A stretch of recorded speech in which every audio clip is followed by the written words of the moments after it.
22nd of November 2022, and in this Skidmark, one of the Warrafak moments, I'm going to talk about the United Kingdom, Britain, England, whatever we want to call it.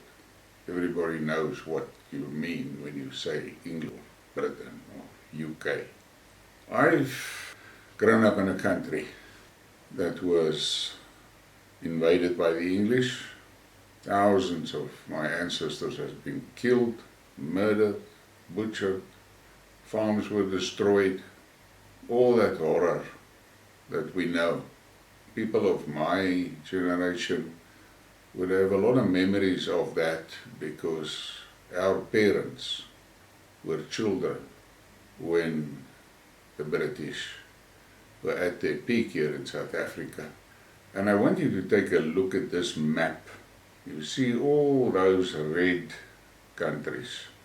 Those are the countries that Britain, the great British Empire, colonized. And now you must try and imagine how many people is involved here.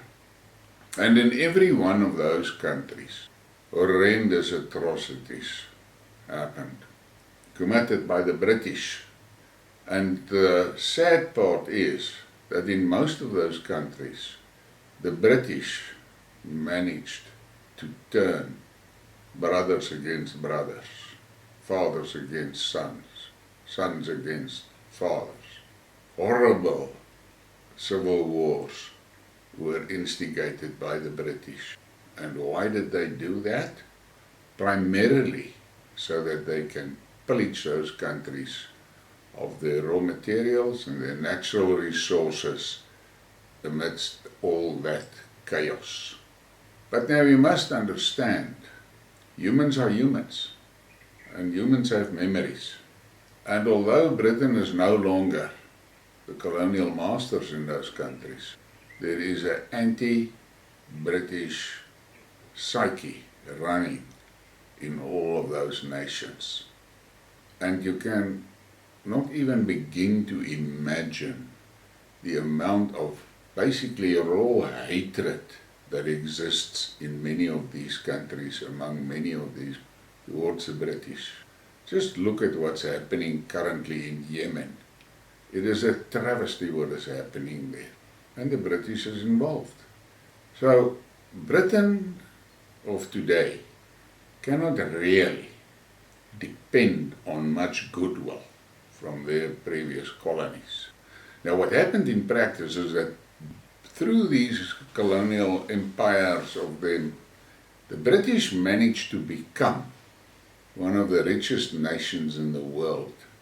And what happened is in many of these colonies, the more privileged packed up and moved to Britain, and they were welcomed there, and they bought properties, and they established themselves in the societies, and that was okay, because this was the cream of those colonies. But then over years, as Britain got richer and those colonies got poorer, a movement started of the plebs walking to England, swimming to England, rowing to England. And the trickle became a stream, and the stream became a river, and the river became a flooding tsunami of immigrants that flowed into Britain, following the wealth that was plundered from their countries. And we ended up with London becoming Londonistan, and although there were lots of warning signs in the beginning, nobody really paid attention. And there you are today. London is not English anymore. So is there many areas in Britain where the original British people, and if I talk about British people in this Skidmark, I'm talking about white Englishmen, have become minorities all over their country. And the latest I saw was statistics for this school year, and the scary thing in it was only 34% of the children in the schools are British. The rest are immigrants. But Britain lost their access to the riches of their previous colonies.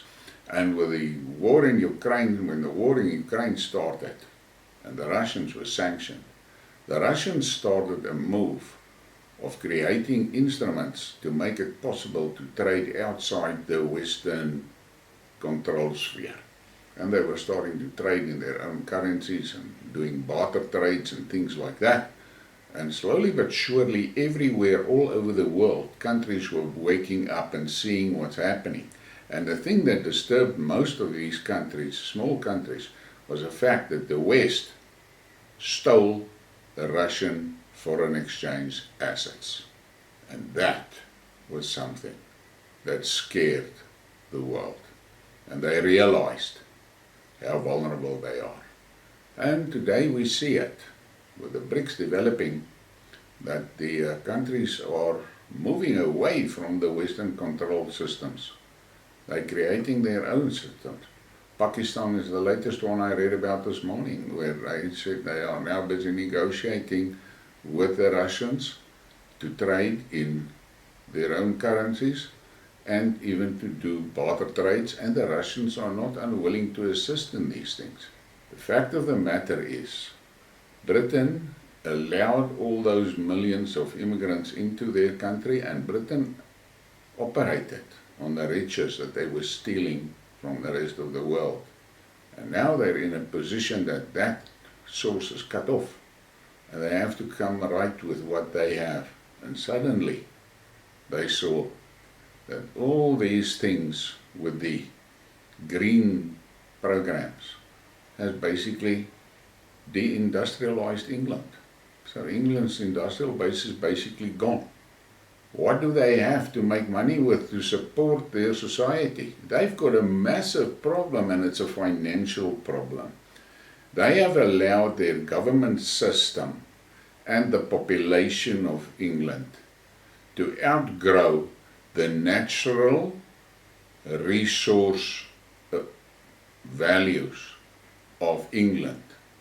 England cannot operate without that they were pillaging from their colonies. Now they have to stand on what they have there on their island, and it is not enough to support them. So where are they? They're basically in the same situation as many of those colonies, where the demand for support of the populations outstrip the government's ability to provide, because these governments were either too corrupt or too big, or there was just not income, because the colonial masters were stealing the income like hell. We see the fight that is now on between Maloney from Italy and Macron from France. Maloney is ripping that Frenchman apart. And that's what they were been doing. And so Britain don't have access. Then they had the Brexit thing. And that Brexit moment, that was the moment when Britain they should have sat down and said, right, we are now out of the EU, let's look at our environment and see, and then trim our budgets to fit within our own resource abilities. But now, the fuckers, they went and they started printing money. And in the meantime, the immigrants were flowing in by the thousands per day, and nobody stopped that shit. And today we are where we are. Britain is fucked. Whether you want to debate it or not, the reality is that country is gone. A few months ago, India surpassed Britain in GDP. So Britain moved back. And I've heard many commentators that are of the opinion that by the end of this year, and that is in a month's time, England will be a third world country. What is a third world country? A third world country is a country where the resources in the country is not enough to sustain the population. There's not enough energy, there's not enough food, there's not enough housing, there's not enough healthcare. None of those things is there. And that is where England is speeding. What is the homeless numbers in England? People are now losing their homes because of high energy costs and high interest rates and high inflation. And it all happened because the British people allowed those fucking politicians to get out of control. They allowed them so much freedom that you are sitting today in England in a typical situation of the whole of the Western world. Those people that are in charge of England politically, they can never claim to be British. They are part of another species on this earth, the political species. And that is what they are. They are not part of the British society anymore. They're not part of the British citizens. They are, I don't actually want to call it a race on their own. A super race developed, and that race is called politicians. Britain sits in the wonderful position that they don't even have a prime minister anymore. They have a governor. A WEF governor that was appointed by King Schwab. That is what they have in charge in Britain. The British people need to go and look and read up on their history and see how their ancestors fought for their freedom. And the British will have to do that. And they will have to start by stopping the immigration and then start deporting the people by the fucking aircraft carrier loads. Your aircraft carriers are in any case useless nowadays. It's old and antiquated. Use them to load those immigrants and go and drop them off in the countries where they come from. That is what you'll have to do, but you don't have the balls for it. You're going to see your ass. Britain is finished. Now look at this. This was done in 1924, the Kaledi Plan. Future man will be a mixed race. As for Pan-Europe, I wish to see a Eurasian Negroid mixture with great variation in personality types. The Jews shall take the leading positions, since Providence has given Europe a spiritually superior race of nobility called the Jews. The white races of Europe should be destroyed and replaced with a race of Eurasian Negroids who can be easily controlled by us, the ruling elite. That was in 1924. And then we get more recently. Listen to what this guy is saying, standing on British soil, on British television. He says this: when we Muslims uprise in Britain, we will come door to door checking everyone's Islamic status. You will be given a choice, convert to Islam or be eliminated. It is as simple as that. That is in your future, Britain. And then you read this. Hunger or cold? Millions of older Brits fear a dark choice this winter as prices skyrocket. As prices rise on literally everything, older people are already taking to the streets to protest. The fact of the matter is, your governor has seen it fit to pour billions of pounds into Ukraine while your own citizens are dying. Think about that. What have you allowed, Britain? What have you allowed? Look at this meme. Look at this meme and think about what I've read that Muslim said. They died for this. And then we get this idiot. Chancellor Jeremy Hunt has stated that Russia is responsible for the recession in the UK. Admission that UK's relationship with Russia affects every British citizen, and ontologically a friendly relationship with Russia would benefit every British. But listen to what that guy says. Russia is responsible for your problems, which I and you know is bullshit. They, the politicians, are responsible for your misery. And then you read this. The UK economy is sinking into a recession due to the Russia's actions in Ukraine. That is what Hunt said. Stability is what has been missing. Many, thanks to Putin's invasion of Ukraine, this is a made in Russia recession, and we need to restore the stability. The cabinet ministers believe in the recession is now unavoidable. And I'm not going to read all of it. You can stop and read the thing in detail. The fact of the matter is they blame Russia for all their shit. In the meantime, they machined their own shit. And then you look at this meme. Britain then, racist and oppressive. Look at that. People happy, civilized, walking around there. And then you look at the bottom part. Britain now, progressive and enriched. And think back about the Kalergi plan. Think about that. And then you get this fucking hilarious shit.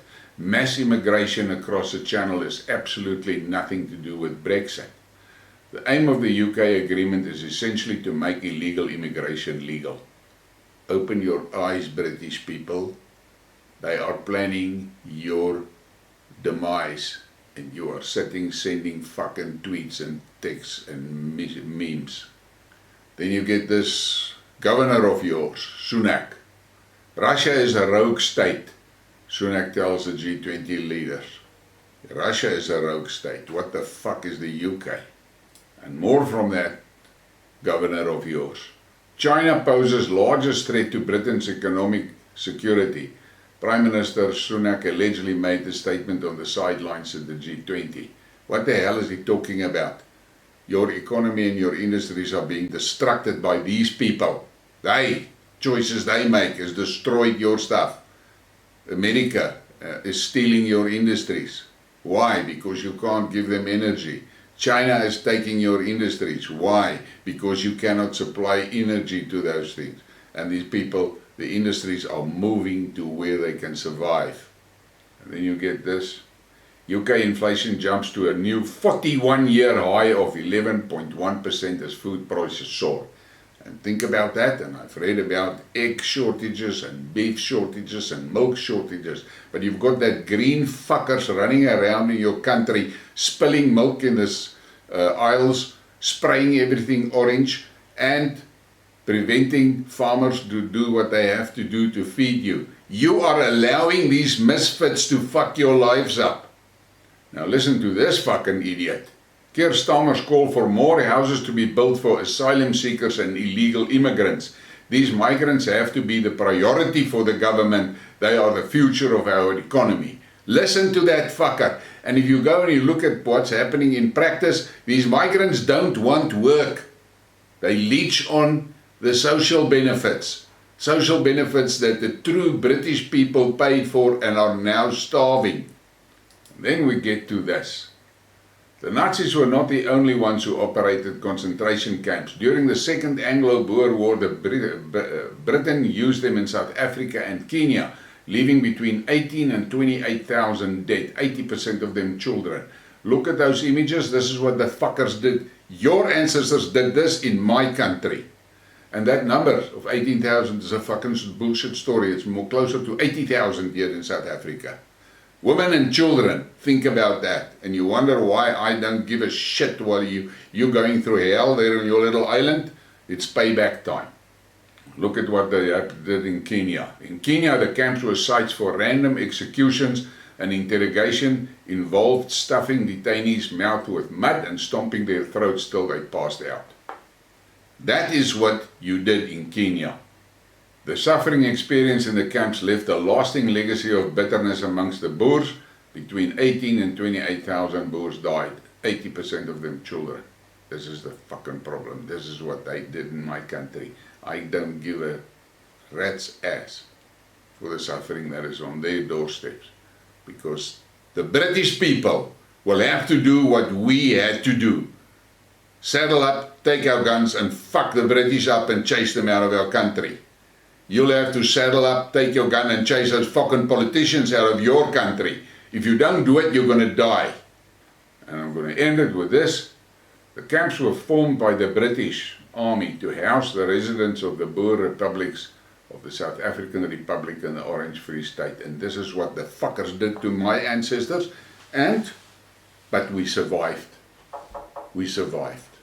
And we picked ourselves up and established ourselves. And today we have a reputation for people that can make things happen. But you weaklings up there on that little island of yours, if you don't saddle up and get those politicians out, you are going to get fucking screwed. You are going to get killed. And those politicians are sitting chomping at the bit for a fight with Russia. For fuck's sakes. Your total military army cannot fill a soccer stadium, but you want to challenge Russia. Russia will take you out with one Poseidon missile. One, just one. Think about that. One Poseidon missile. And the UK is just a name on a map. But you are allowing that politician race in your country to take you all to hell. And on this day, I hope you are fucking deeply concerned. Because I'm sitting here at the southern tip of Africa. My ancestors have been subjected to violence from your fucking government. And if you don't get those politicians out, you are gone. And London is Londonistan, and soon Britain will be Britistan. But Britistan with a WEF installed leadership class. Open your eyes, Britain. You are sinking. Please hit a like and subscribe and share the thing. Thank you.